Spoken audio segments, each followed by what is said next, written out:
Evening all. Tiny bit late, do apologise. Nicola Howard, Low Carb in the UK here. Meant to start at 9 and completely lost track of the time, as you do when you're making things better in my general world. So it's Motivation Monday, so that means there's a question that needs to be answered. And tonight, that question came from someone called Terri, who asked me in a very non-sequitur question, how to make low carb work in every situation. Which is a big question. It's a very big question, but it's not. It doesn't have a big answer in my worldview. I personally think that to make low carb work in every situation, you need the OSN scale. I invented it because it's a very quick and easy way of assessing your food, and some of it is about choice, some of it is about the mood you're in, and knowing that to not allow your mood to allow it to sway your choices. That's a little bit about discernment and a little bit about sort of general getting used to being a low carb person and actually making that internal change to say, I do not eat, or I choose not to eat, more better. I choose not to eat stuff that is going to actively harm my body. And in my case, what actively harms my body is refined carbohydrates. Yes, that's a long sentence to internalize, but that is basically the pith of when you become someone that eats low carb. You don't put rubbish into your body. You don't put things that are harmful into your body. And given the science that we know about, those things that are harmful are refined carbohydrates, white sugar, white flour, polished rice, and even brown rice to a certain extent, pasta, bread, cakes, biscuits, everything that the world sees as treats. They're not, they're poison. And that's the shift we make. So how you make that the statement, how do you make low carb work in every situation? You have that sort of ethos internalized as a statement. I am a person that chooses to not put rubbish in my body. Internalized. So that's the first step. The second step is then how you choose what is good, or what is optimal and what is non-optimal, because again, we're removing judgment and shame and guilt and the whole thing from our foods, which is why the OSN scale was invented. So the OSN scale assesses food or nutrition.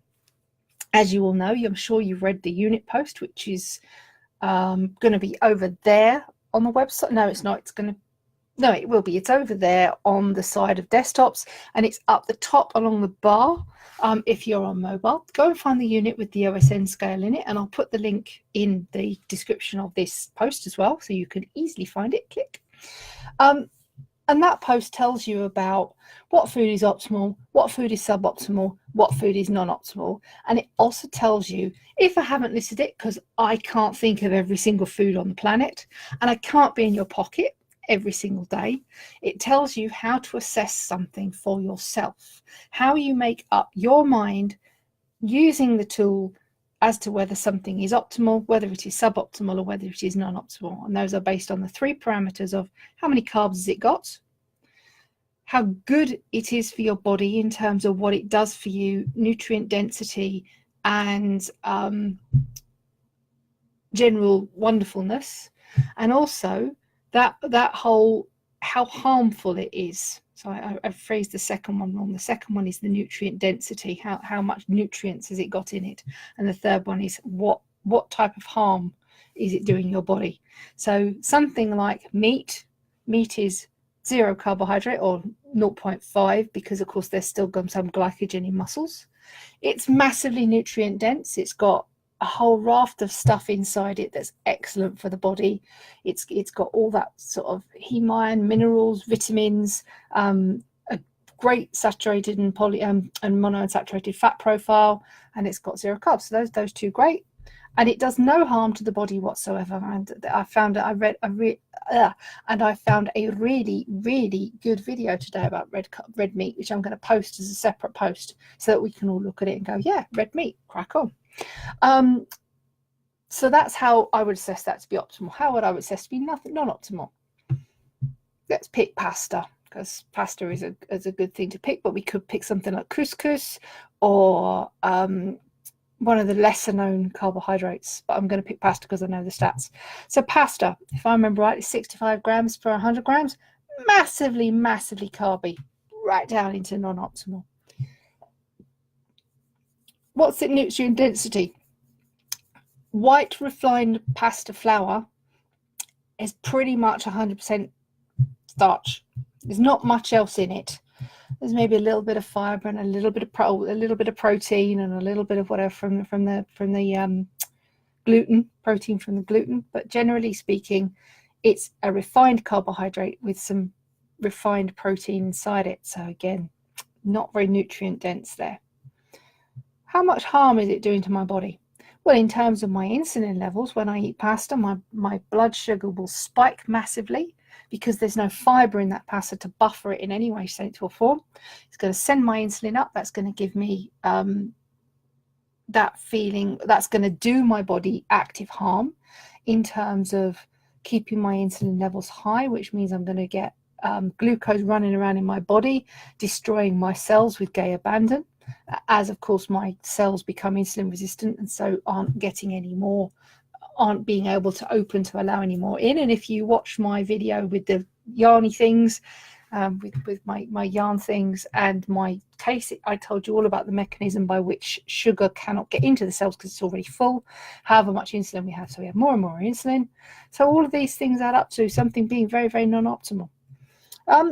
Let's pick the middle ground. How do you pick suboptimal? Well, let's pick something like sweet potato.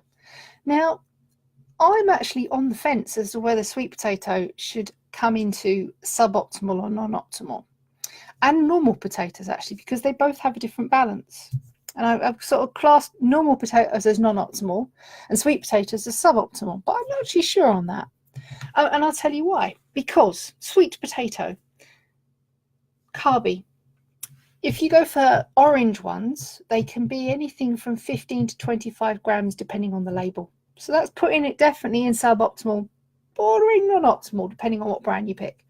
There are some white sweet potatoes I found that are only 10 grams per 100 grams.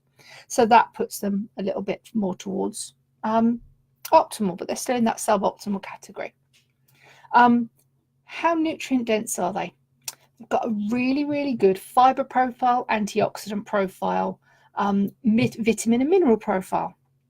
So that sort of means that they're in terms of nutrient density, they're pretty good.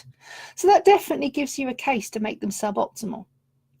They're not particularly harmful for the body because where they have lots of fiber, the carb load that is in them is buffered against being processed very fast. So yes, they are still going to give us an insulin spike, but that insulin spike is going to be over time.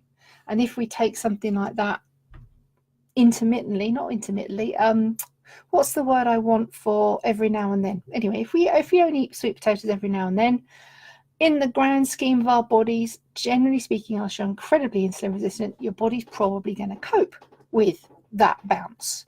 So again, they're sort of down in that suboptimal range, that down to sort of not as bad as some of the other things in there, or not as non-optimal as other things in there.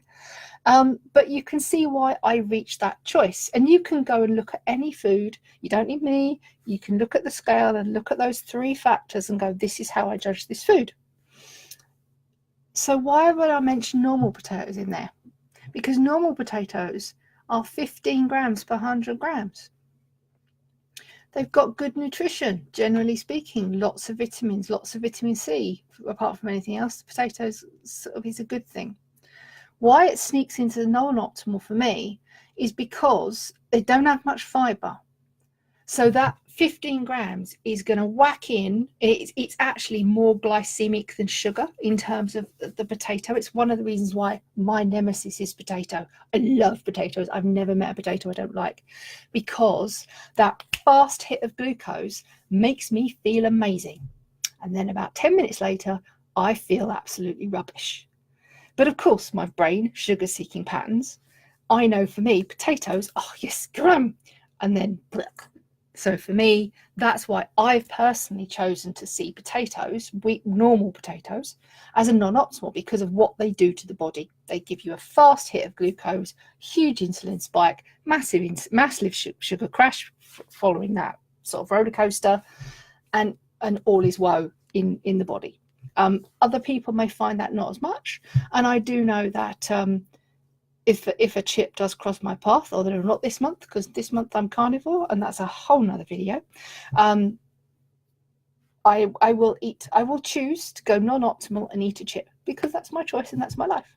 So that's how you would make low carb work for you in every situation, in any situation. Use that sort of brain of, I am a person that eats a low carbohydrate diet and I choose not to put rubbish in my body. Internalize some form of that statement that resonates for you. And then use the OSN scale that I've invented, because I can't be with everybody, can't be in your pocket the whole time, so that you can assess your food in the way that, against the 3 key factors of how many carbs, how many what nutrient density, and how much harm is it doing into the body, and you're gold. So all of that is also in my book, of course, because I'll stuck the link in the book, link to the book in the description as well. If you haven't already bought it and you're new to the group, well, A, welcome, and B, all of this stuff that I've just described is in the book and more. All of I put my brain into that book totally.